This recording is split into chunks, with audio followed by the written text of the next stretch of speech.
there's a lot of misconceptions about why presentations don't work. And very often, a lot of those things rest in our own heads. And what qualifies me to be able to speak on this topic is that I've been delivering presentation skills training and speaker coaching for over 20 years now. We've got 2 books on the topic. One's called You Can Present with Confidence. The other one is called The Exceptional Speaker. And we've delivered literally hundreds of courses on presentation skills.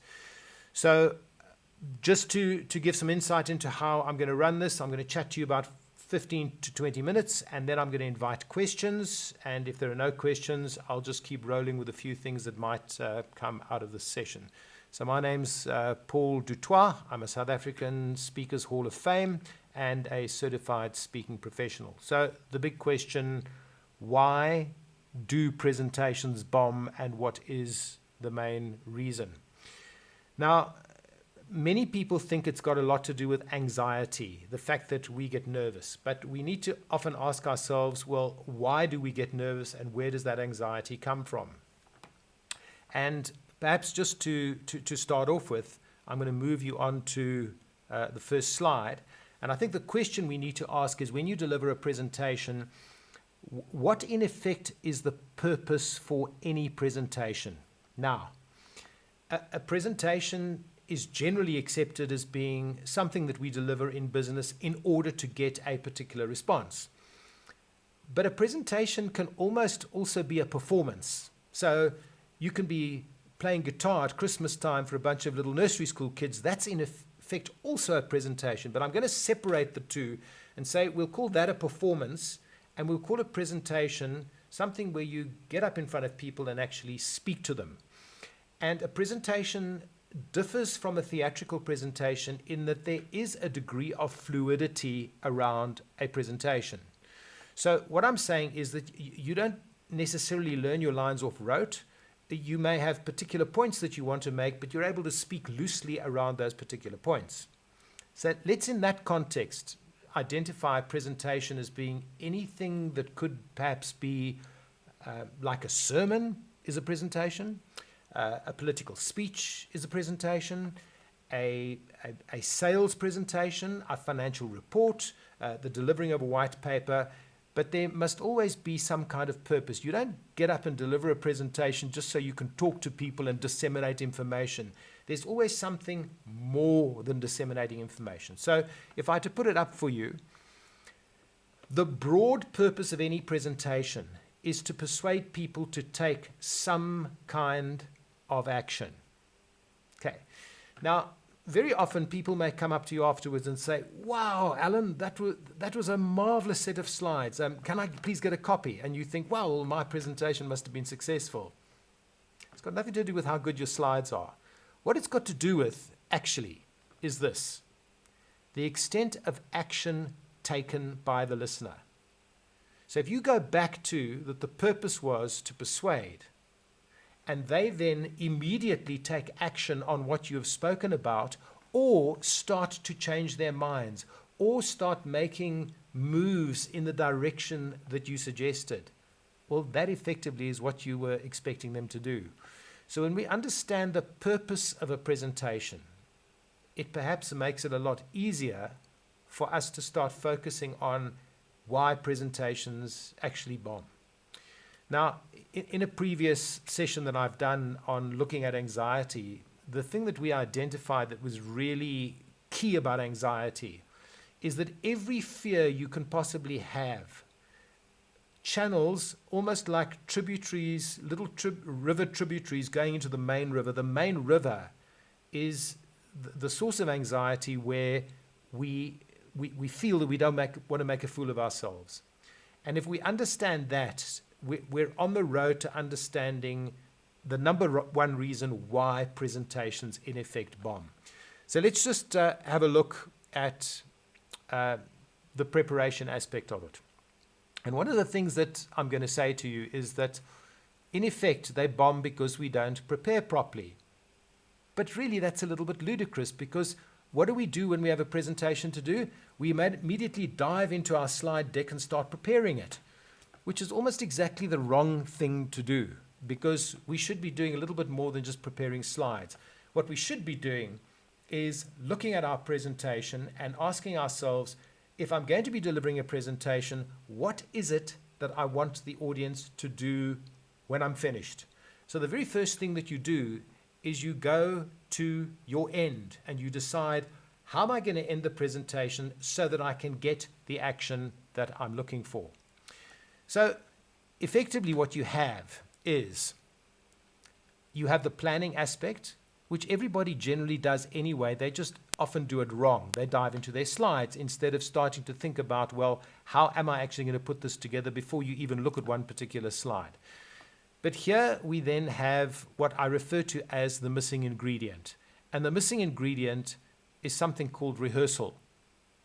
Now, I can guarantee you that the main reason why most presentations bomb is because the planning gets done in some form or another, but the rehearsal almost never gets done. And if the rehearsal gets done, then the presenter does it once, and then they say, right, I've rehearsed. The problem is your first rehearsal is usually a complete mess because you've been preparing and planning this thing over a period of time, and you can't remember what was in your head when you started off with the presentation. So you end up with a bit of a hodgepodge. And the marvelous thing is when you do your second rehearsal, it always goes so much better. So you can actually get away with 2 rehearsals.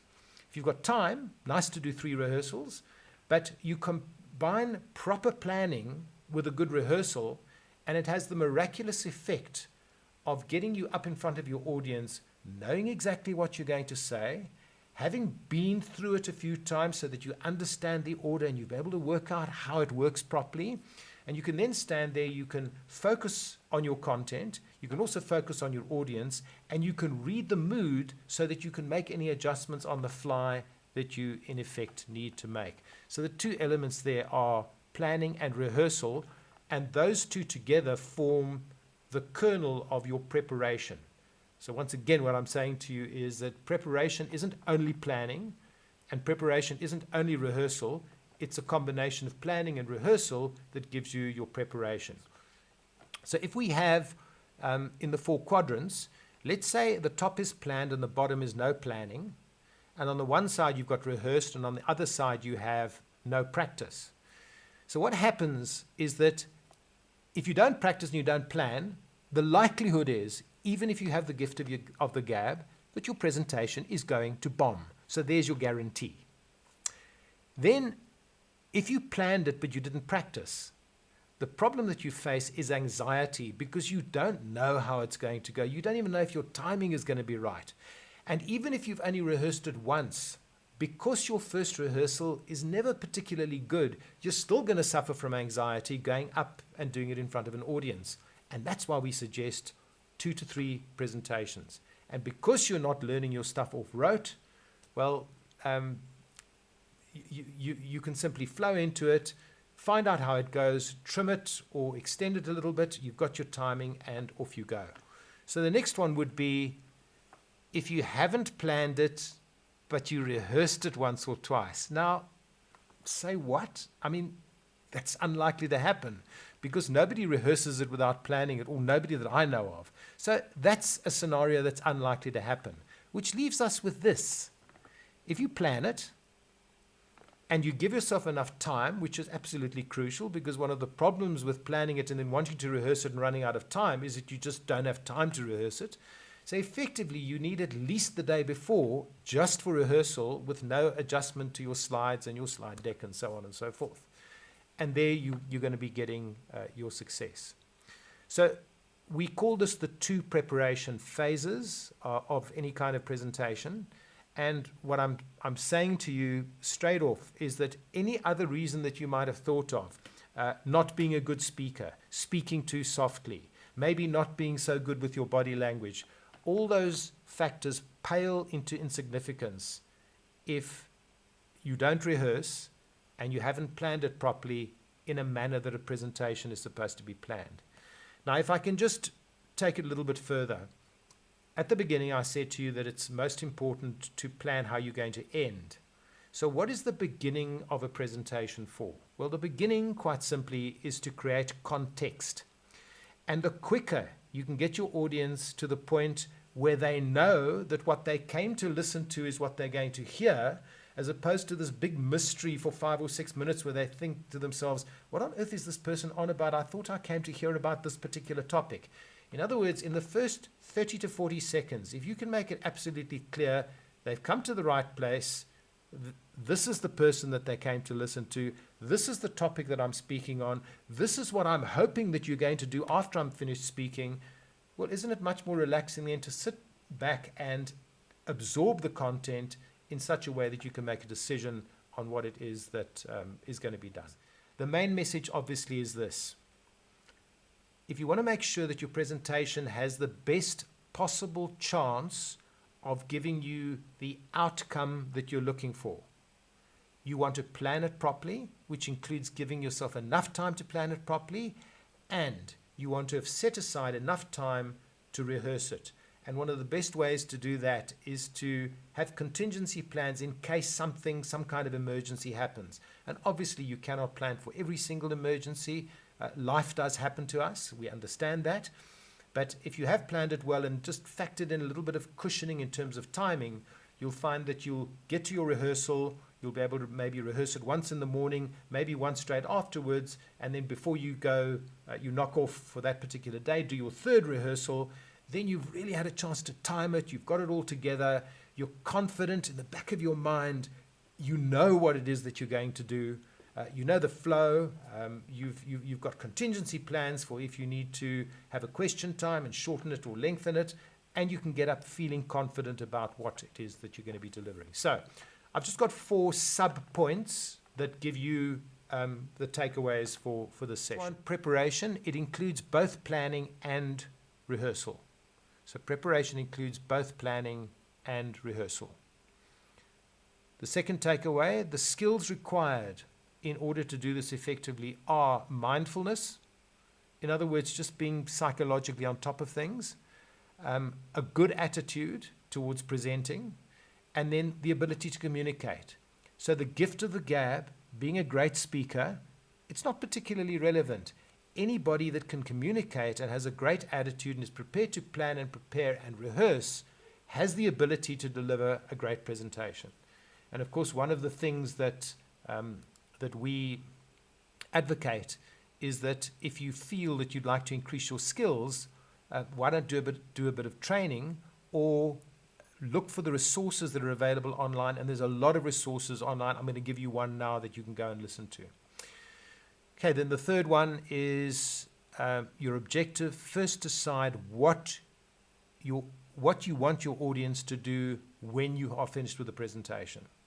So decide what you want your audience to do afterwards. And then the last one of the 4 takeaways, start at the end, go back to the beginning and create context for your start, and then fill in the content. And I can assure you that the likelihood in 19 out of 20 times is that you will be asked to present on a topic in which you have at least a level of expertise. So content is very seldom the reason for failure.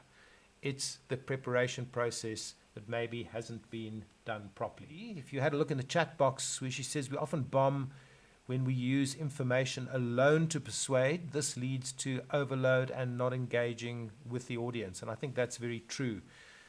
We refer very often to what I call a content dump, if you like, where you're simply just dumping information on your audience.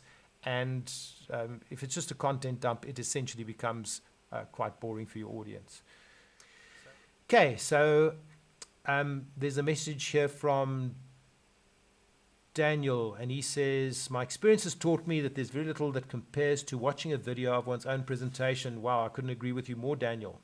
It shows one how you should present, and most importantly, how you should not. I love it. Thanks, Daniel. That's very insightful.